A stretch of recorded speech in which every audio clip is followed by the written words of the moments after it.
On today's episode, the world's greatest student, Tim Ferriss. If you want to become a world-class learner, treat reality as negotiable. And just because something is said often does not make it true. I'll show you how to make the impossible possible by bending the rules. I wanted to do a show about how to become Jason Bourne. Accelerated learning, but really push it to the breaking point. So I believe that the meaning of life, the very meaning of life, acquire as many skills as you can and put that utility to the test. Yeah, there's nothing that comes to mind that I completely discount as totally impossible. If I can do it, so can you. Inside Quest starts right now. Hey everybody, and welcome to another episode of Inside Quest. We are the breakfast club for the intellectually adventurous, and our goal here is to bring on amazing people, pry open their minds, learn the secrets that make them the people that they are, and hopefully help us develop new skills to push humanity forward. And if you're going to push humanity forward, what better guest to bring onto your show than New York Times best-selling author, power blogger, self-experimenter, and, in my opinion, the world's greatest student, Tim Ferriss. Tim, thank you for joining us. Excited to be here. It is a pleasure to have you. Thank you. So, watching the trailer for your new show, and I don't know if you'd agree that you are the greatest student of all time, but your new show certainly proves that you have the most unparalleled cojones of all time. Or the biggest lack of self-preservation. Also possibly true. I think I might be the world's best professional dilettante. And along with that goes the student piece of it. But being a good student is a coachable skill. And I gave up on so many things in life, whether that was basketball. I concluded I was bad at languages in 9th grade, and so on and so forth. And I think so many people run into this where they abandon things and they accept a partial completeness, where they're like, my voice just isn't good. I'm just not good at X. And usually if you track that back, it's because a parent or a teacher or some authority figure criticized you really heavily. And it turns out that if you just get a better toolkit, sort of a better set of questions, that you can do things that seem impossible to the untrained, right? So you could teach someone to, say, memorize a shuffled deck of cards in less than 60 seconds with about 2 weeks of training. Like, you literally using the right software, you could get someone past the former American record in 2 weeks or less. But you show that to someone and it looks like a Rain Man-like skill, but it's all coachable. Now, what I like about your new show, because honestly, and I've read the book Moonwalking with Einstein, and I mean, and it's really fascinating, and I want it to apply to other areas of my life, but it ends up, in my opinion, to be a little bit like a parlor trick. Sure. But in your new show, which, by the way, you should give us some context for here in a second, but in the new show, you take that concept of anything can be learned once you have the right toolkit, using your words, and you really put it to the test in just a phenomenally interesting way. And I've been watching you fight the legal battle to get this stuff released with great interest. Just real fast, walk us through, give us some context. What is the show? Yeah, so the show is the Tim Ferriss experiment. And I guess the easiest way to think of it is sort of like a cross between Mythbusters and Jackass. And I'd said no to all television that had come my way over the last 6 or 7 years. And mostly because it was always a very contrived, scripted reality TV. But I had a really cool guy named Chris Vivian, who at the time was at Turner Broadcasting, approached me and said, if you could do anything on television, what would you want to do?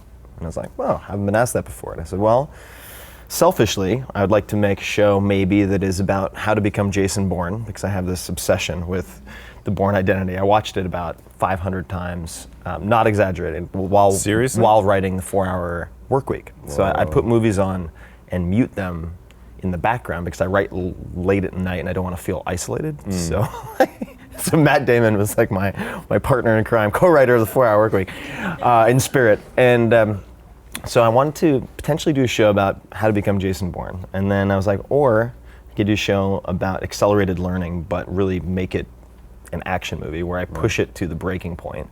And my sort of opinion, whether it's in the books or the TV show, or let me be the guinea pig so that you don't have to and do the crazy stuff. The last criterion was it can't be bullshit. Like, this has to be what you see is what you get, which turns out to be a stupid amount of work. Like, not the 4-hour work week. Like, you're doing 12 to 16 hours a day for 5 days straight, multiple cameras. So that's just one camera. And the But to give you an idea of how it applies practically, so you mentioned Moonwalking with Einstein. So for those people who don't know the book, it's about a journalist named Joshua Foer who gets trained in, I guess it's about a year or less to become national memory champion. And his coach, or his primary coach, is a guy named Ed Cook. So Ed's also a friend of mine. And I like to accumulate these people. Ed is hilarious, and he's just an amazing mental athlete. And so one of the episodes was learning languages. So this skill that I had previously thought I was bad at.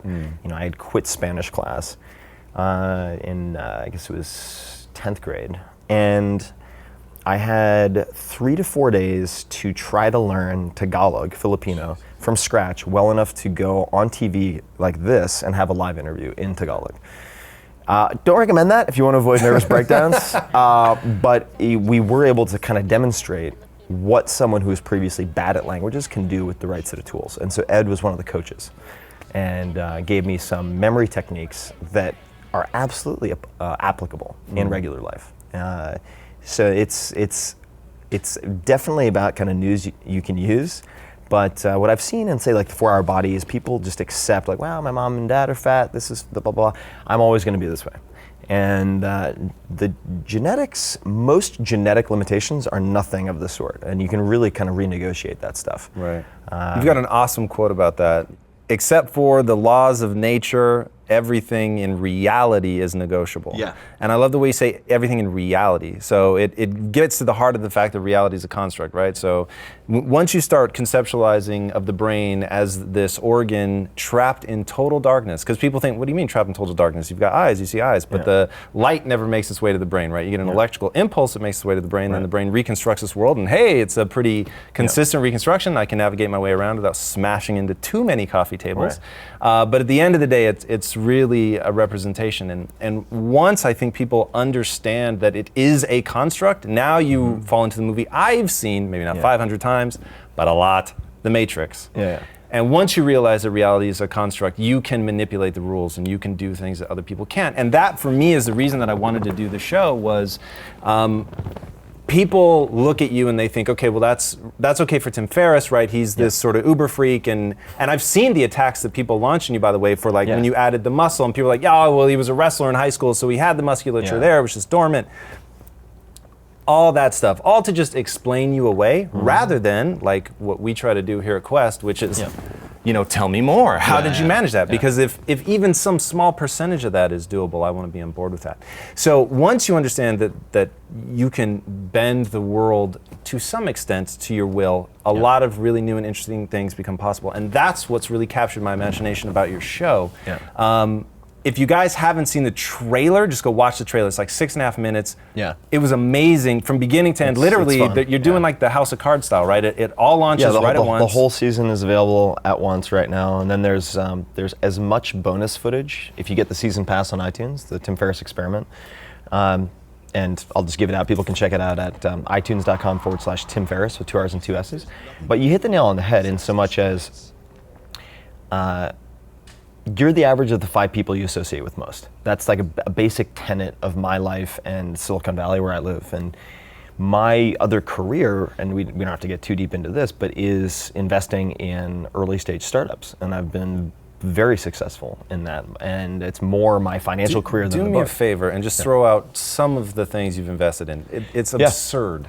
Yeah, it's I've had a lucky streak. So Twitter, Facebook, first pre-seed money advisor to Uber, first advisor to Evernote. I think I was the first advisor to Shopify, which just filed for IPO. Alibaba, and it goes on. But what you realize though when you meet these people, when you sit down and talk to the people who start those types of companies, and by the way, like they all start out where everyone else starts out. And that's another, like you hear these criticisms like, oh, that's easy, you have a really big blog. And it's like, well, I started with 0 readers, just like everybody else. And you find that those thinkers and doers fall into the category of examining the anomalies as opposed to dismissing them. So I think that there are kind of 2 binary choices that you have, and there are probably others. But when you see someone who's doing something that you think is really incredible, you can either build yourself up or tear them down to make yourself feel better. Right. And tearing them down doesn't do anything for you. It's an illusion. And I'm blanking on who said this, but I think it was Carlos Castaneda actually, who said, whether you make yourself happy or you make yourself miserable, the amount of energy required is the same. And so it's like, focus on building yourself up. And the way you do that is by asking better questions. And the power of these questions is just incredible. So Peter Thiel, for instance, the first money into Facebook, co-founder of PayPal, co-founder of Palantir, a billionaire many times over. He's a repeat player, and Elon Musk also. The PayPal mafia is pretty amazing, but they've been hitting multiple home runs, and it's not if you're looking at once is lucky, twice you're good. These guys are really good. And one of Peter's favorite questions is, why can't you accomplish your 10-year goal in the next 6 months? I love that question so much. And when you apply these ridiculous constraints, your thinking has to change. You can't just upshift one gear. You have to get an entirely new car to think about that, so to speak. And there are all sorts of other questions, like what is one thing you believe that other people think is crazy, which is a great interview question. Yeah, and after reading that in his book, 0 to 1, I started asking people that. I got terrible answers, by the way. I don't know if you've had better luck. Well, but you're only fishing for one good answer. That's the thing, right? So, for instance, when I talk to, so I had Laird Hamilton as one of my coaches for surfing, which is insane. That guy, oh my God, impressive. Gives me a lot to aspire to.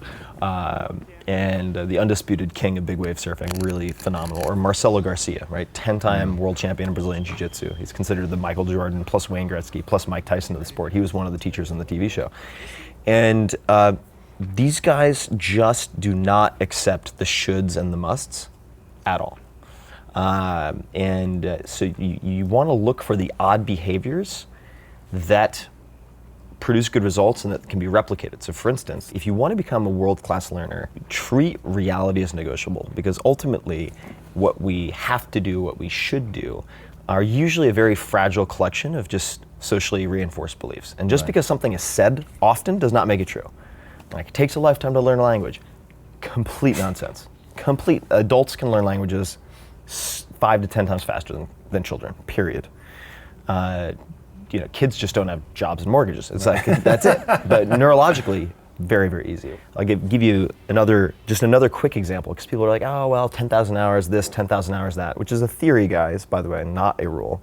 But it's like, if you wanted to take your breath hold, as I did, from say 45 seconds to 3 minutes and 33 seconds, you can do that in about 15 or 20 minutes of training. Did that with David Blaine. It's really easy. That's pretty dangerous. So I don't necessarily, I lost my color vision at about like 2.5 minutes, which is not the best feeling. But, or like if you want to double or triple your reading speed, you can do that in 10, 15 minutes. And you just search speed reading my name, there's a free article on it.